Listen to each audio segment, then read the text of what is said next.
What's going on, guys? Aldrin Estacio here with FlytPath.com. Now in this video I want to talk to you guys, of course, about the Osmo Pocket. I've been able to use it for about a little over a week now. I just want to talk to you guys about where I see it fits in, whether I'm going to be bringing it with me whenever I do my travels, whenever I do my videos, and let you guys know some of the things I like and don't like about it. So if that interests you, make sure you guys stay tuned.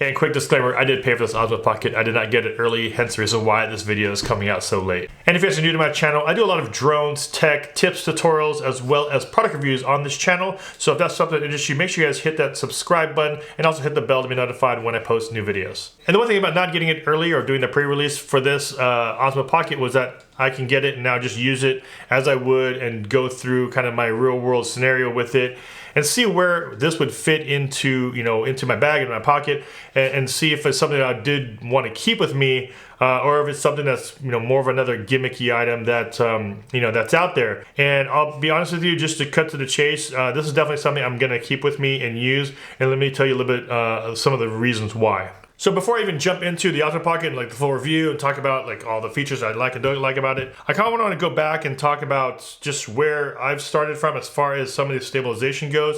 I think this is the reason why I am just so impressed with this, is because of where stabilization has come from, and I can't believe that it all kind of sits in this little tiny piece of equipment right here. So first and foremost, when we talk about the camera, I mean, you're talking about a camera that's just as small as the Mavic Pro. If you guys have a Mavic Pro, because this is a drone channel, majority of a drone channel, if you guys have a Mavic Pro, the camera and the camera sensor is the same on the Mavic Pro as it is on the Osmo Pocket. So this kind of gives you just a little bit of a reference as far as how small and how tiny the camera is.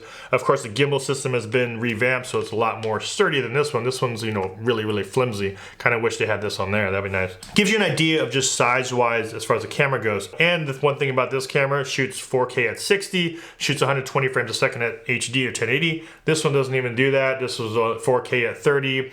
And at 120, I think it's only like a 1280 or 780 or something like that. Now, when I first got into, gimbal systems in general, Zeontech from way back in the day actually sent me this, and this is years ago. And this was what you had to do to get stabilized footage, and this is of course from a GoPro. You had to strap on an older GoPro. You couldn't put any of the new ones on here because it had to be just the body alone unless you bought multiple adapters. But this is what you would have to do to get stable footage and be portable with it. And you would have to put this was actually the Rider M. This is actually the most compact gimbal, and it still is. I think they still market this thing as one of the smallest gimbals out there because you're able to use GoPro mounts here, and this is a GoPro stick. You're able to mount this on your helmet and mount this to your chest or your bike or something like that. So for a long time, this was it. This was the stabilization that you would have to do or use if you wanted anything at the most compact level. This was amazing because of the fact that this was tiny at the time for you to get any stable footage out of your action camera or camera in general. And when people started getting into more vlogging and things like that, that's when Zeo, as well as of course the Osmo Mobile came out. And now you're able to put your mobile phone. So everyone was saying, okay, great, now you have a GoPro, now you have to carry an extra camera with you. That's just a little bit more. But if I already have a camera like my phone on me, I just want to be able to take stable footage. So that's why they came out with something like this, which is the Osmo Mobile, or in here it's another Zeontech product. And yeah, you're able to get now super stable footage with your mobile phone. Everyone has a phone on them, so now you're able to convert that phone into now a cinema camera with buttery smooth footage with this type of gimbal. So this is kind of where it went into, and everyone's excited about that, which was great. But at the same time, again, it is a big system. Then I jumped into something like this, where it is the G7X, the Canon G7X. And if you guys haven't watched my YouTube video about just some of the equipment I used when I started YouTube, and I still use it now, this was one of the cameras I really wanted to use. It moved from these types of stabilizations to then just kind of in-body stabilization with the camera. I know the GoPro Hero 7 has really good stabilization as well, or in-body stabilization. I've yet to really test that and play with that yet, but I know everyone's doing the comparisons with it. But when I moved over to something like this, the reason why I wanted to use this is because now I have a better camera, but at the same time I'm able to do a kind of a selfie style look. I'm able to see myself in camera and know that it's tracking me, know that I'm in focus. And that was a big deal, because if you did something like this, yes, you can use the front camera, which normally on the front cameras on the phones aren't really that great, but at least it gave you the opportunity to see more of a selfie style video while you're shooting. But at the same time, you have a large, contraption like this in order for you to do it. And then, of course, if you had a bigger DSLR, you had a bigger camera, you had to go with something like the Ronin S. Now, of course, this is not compact or mobile or anything. This is really meant to hold large mirrorless cameras, DSLRs, even up to RED cameras. Then all of a sudden, this tiny thing comes out. But to come from something like this into literally something that is almost as powerful as all these in this small of a size. I mean, it's tinier, half of your phone. To me, is just, it's mind-blowing, because, it's easy to jump on a lot of the negative stuff, but I think it's just the evolution of it to get something that contains all these things into this is absolutely just unreal. The time that we're living in, that we can merge all of this tech into something this small. Now, I just wanted to touch upon that because I feel like no one's really talked about where it's come from. So if you're in the market for a new stabilization and you don't know what to get and don't know what's been out there, I just wanted to give you guys like more of where it came from. Now, when it comes to basic specs, 4K at 60, 120 frames a second at 1080p. So if you want slow motion, you want to slow that footage down, something like this will work at 1080. And I've talked about sensor size before in the past. So if you guys haven't seen that video, make sure you guys click here to check out that video. It talks about sensor size and just the benefits and the differences with larger sensors once you start jumping up to, something like this, into a 1-inch sensor, into a full frame. So when it came down to quality, I didn't really have the highest expectations of it, and it's very easy to nitpick and zoom in and see all of the grain and all the imperfections of a camera. But my expectation wasn't that high, mostly because I'm so used to shooting with this small and this size of a camera and camera sensor. So if you've flown with those before and you know the type of quality that comes out of those, very similar sensor size, so you're not going to have the best low light. It's not going to be the best, it might blow out sometimes too, especially if you don't have any ND filters. My expectation wasn't too high, but at the same time, it's coming from a manufacturer that's been doing cameras for a while now. So I know that the quality will be just overall, it'll be good. So obvious point when it comes down to quality, shooting in bright daylight, it's gonna be the best. Of course, once they release ND filters for this thing, it'll be a lot better. That way you're able to dial in your video a lot more. You're able to pull some of those highlights down, get your frame rates more accurate as far as getting a more cinematic view by doubling your frame rate. So things like that are gonna be coming, filters will be coming for this thing to enhance and make your videos look and feel a lot smoother. Next, we'll talk about stabilization. Now, 3-axis gimbal. Now, if you have a Spark, that's only a 2-axis gimbal. If you have a Mavic Pro, Mavic Air, 3-axis gimbal, just like this, you're able to get really smooth footage out of these things. And like I said before, this is what you had to carry around if you wanted to get the same style footage only a few years ago or a couple years ago, and they still sell this one. So this is what you would have to carry around if you wanted to shoot yourself. If you wanted to videotape yourself, you would have to carry something like this to get smooth footage. And if you didn't want to go the GoPro route, then you're looking at a mobile phone, and now you're carrying around something like this. Now, when it comes to stabilization, this actually has a mechanical 3-axis gimbal, so not a digital stabilization like the GoPro Hero 7. This actually has a mechanical gimbal. That's the reason why you have this whole gimbal system with motors here on the outside. And the one thing that I've noticed when I see a lot of videos about the differences, now stabilization in general, they both are great. Digital and mechanical stabilization is really, really good. The one thing I did see difference with the GoPro one, even though that digital stabilization is amazing with it, I have yet to test it and I hope to do it soon, was that even though it was stabilized footage, the one thing that it couldn't keep was the horizon. So if you can look with a mechanical stabilization here, no matter which way it's turning, and you can turn it a lot more extreme, you can still maintain a horizon that is level. And that's a very big deal when you're doing video. Versus the electronic or digital stabilization on the GoPro, even though it's stabilized, that horizon can really shift. So when you're looking at a video and you see a horizon shift, you know that most likely it didn't have like a mechanical gimbal stabilization to keep the horizon level, which a lot of people will, once you start looking at it, you can see it a lot, and it'll stand out a lot more in your video if that horizon isn't straight. So having a mechanical gimbal is definitely a huge plus over something like just a digital one where you're not able to maintain that horizon. Now that's the reason why it was a big deal, even if you did mobile phone or mobile stabilization on a cell phone, is that it maintains that horizon. But if you wanted to do it, look at the size difference between these two right here. Now when it comes to the screen itself, this was a huge deal. Even when GoPro came out with the screen on the back of their GoPro, huge deal. I mean, that was the biggest thing. You're able to frame your video, frame your photo. You can actually see everything built in because you're now able to see yourself in the camera on the front of your phone to do selfie mode. So when it comes down to vlogging, even when I use my Canon G7X, now I'm able to do selfie mode this way.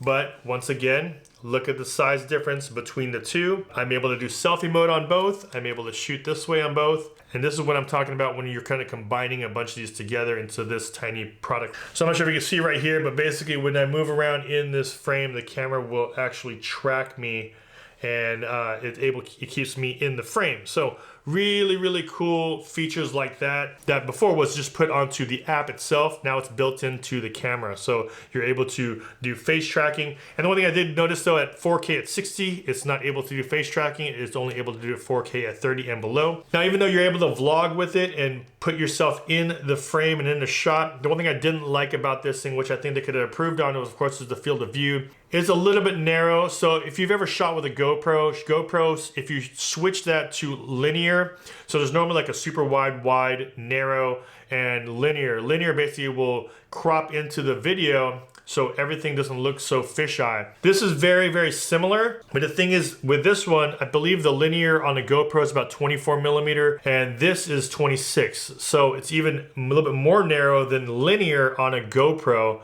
So the one thing that, is a downfall on this thing, I really wish that they came out with a little bit wider of a lens. Mostly because if you're vlogging, you want to be able to not only videotape yourself, you also might want to videotape some other people in the shot. And the one thing that became tricky was trying to videotape myself vlogging, face tracking on, and then having more people in it, which means every time I wanted to put someone in it and I moved to the left, then the camera would also move to the left with me, and they wouldn't really be in the shot, and it's just tricky. I'm not sure if there's other companies out there that are thinking about it already, like moment lenses or something where maybe you're able to attach really, really small glass to it, the same way you were able to attach filters to it, that could possibly give you a little bit wider of a view. If that was the case, if someone did come out with that, I think that would be a huge game changer for this camera, and I think that's well needed. In order for you to just have a little wider field of view when you're shooting, because I think the 26 is a little bit too narrow. Next, we'll jump into audio, and audio on this thing, it was okay. It's not the greatest. There's a small speaker up in the front also, and I believe there's one here at the very bottom. Yes, when you're vlogging, audio is not going to be that great. It was okay. It just depends on the environment you're in. It was able to pick up. And I'm also not sure how the audio is, so we'll see how the audio is. You guys tell me how the audio sounds. Everything will just be factory settings and the audio coming straight from the camera. So let me know down in the comments how how it goes throughout the video. The one thing I think people were also doing was covering the mic inputs or mic holes here. So possibly when you're holding it like this, if you're holding it like like that, you're going to be covering the bottom hole. You're also going to be covering the front hole if you're holding it like this. So I think a lot of people were also covering the holes, covering those mic inputs while they're vlogging, so it'll be really muffled. There's going to be accessories, that's going to come out that you're able to plug in through the USB, connect it to another dongle, to a mic or external mic or a lav or something like that. So audio will be enhanced, but you have to go through an accessories to do that. Now for audio, I really wish that the port was on the side or somewhere that, even for future, it would be on the side, not using the USB-C on the bottom, mostly because the bottom, I feel like nowadays for every camera, you have to have a 1/4-20 or a tripod mount. Even the first gen Insta360 tripod mount at the very bottom, the new Insta360, At the bottom again, tripod mount on the Osmos, or not this is Zhiyun, but tripod mount on this. Big miss on there, not having a tripod mount. The last thing I want to do is add accessories to make it work. Not excited about not having that on there. Now when it comes down to some of the capture modes, this thing packs a punch, and the reason why I say that is some of the features in here that I just feel like if you're used to DJI and you're familiar with their products, then you're like, oh well, yeah, it should be in there because they had it over here and they had it over here. But I mean, look how small this thing is, and there's certain things in here, like for instance, fast pan. That was something that the Ronin S was marketing, that you're able to now quickly pan to capture something in fast motion, so it's not that slow pan. You're able to do that with this. So I was out filming my kid, and, he's running by me, and I had it initially on slow pan. So if you have it on slow pan, basically, when you're moving across, what's gonna happen is that your camera will actually trail you slower, so to provide you a lot more smoother of a footage. Now when you use it as fast pan, it'll still maintain a stable footage, but the camera now will catch up to you a lot quicker. That was something that this $800 contraption was marketing. Now it's on something like this. Now the one thing they've included here is motion lapse, which is awesome because I used to use an egg timer. And if you don't know what this is, it's basically you just turn it one direction or another. I put a GoPro mount on here. I would stick my GoPro on here, and this thing would just sit there and click away.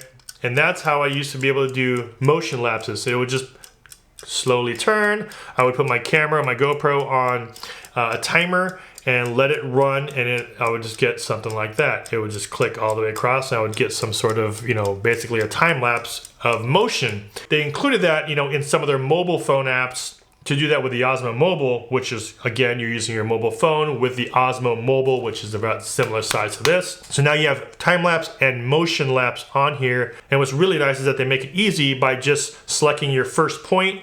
All you have to do is point the camera in one direction, hit OK, turn it to the next direction, hit OK, then hit start. And now over time, the camera will just slowly turn, take pictures, slowly turn, take pictures, all the way across. And you can even tilt the camera up or down. And that was something that a lot of people do. You have to get like a full sliding system, a mechanical sliding system that, you're hooking up a bunch of stuff to it to do a motion lapse. That's a feature that this thing has, which again, I don't think people are really understanding that how much of these features that were on all these other platforms are now into this little thing. Another feature that they added here is panoramics. So if you're in a location and you wanted to have a nice wide shot, there's a panoramic mode on here. All you have to do is hold it still. The camera will then take multiple photos up, down, all the way across, stitch them all together, and you're gonna have a nice wide panoramic photo. So much tech, so many new cool features in it, in a tiny thing like this. When it comes down to user experience though, there's a bunch of things that I would enhance. For instance, when I first got and opened the box, I saw that it had this little wrist strap, and I'm like, cool, let's put the wrist strap on. This thing is so small, it's gonna fall. And I kept going around and I'm like, all right, so where's a wrist strap holder? It's on the case. I'm like, what am I gonna do with that? This thing is so small that when you're filming with this thing, you're normally filming with it with literally like 2 to 3 fingers. You're not holding it like this because you're gonna cover up the audio. You're holding it like this. You're holding it with 2 fingers, maybe 3. When you're out in public and you're filming with this thing, I mean, you have a pretty light grip on it. Any bump, any hit, this thing is on the floor. So I was actually super surprised, and I'll be honest with you, I was super pissed that you have a wrist strap on a case. Now, I don't care about the case. I care about the camera. Why is there not a wrist strap, a tiny little hole, same way you have a tiny hole in this thing, on here? That way when I'm filming and I know that this thing, I can film over a bridge, I can film in crowded areas.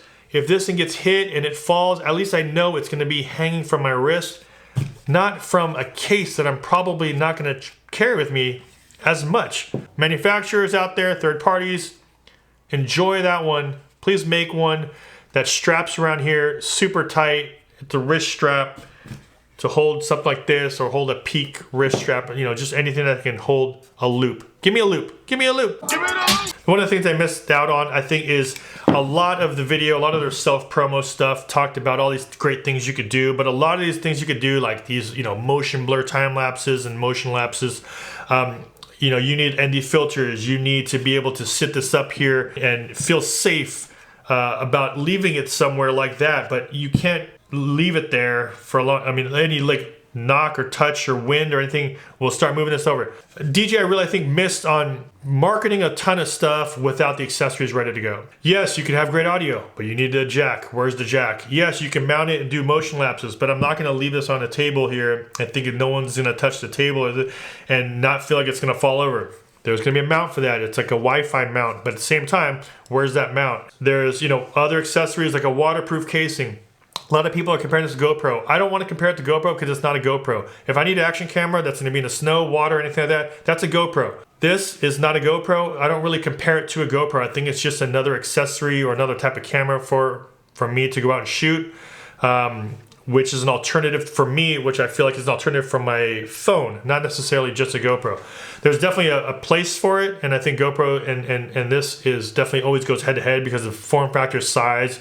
But usability wise, I think use case GoPros I feel like are definitely a really, really good thing to have for its use case. And I think this is another thing really good to have for its type of use case. And the one thing I didn't want to do too much was talk about accessories, because I don't feel like if you buy something like this, in my opinion, you want to deck it out with all the accessories, because at that point now you might as well just carry bigger gimbals, bigger cameras, if you're gonna have to hook this up to your phone and all those things. So I tried using this thing solely with this alone. Now I know that there's gonna be a bunch of things in here like software that you're gonna need to do if you wanted to do specific types of software or pro tune it in a way and change settings. You're gonna have to go through the phone app itself.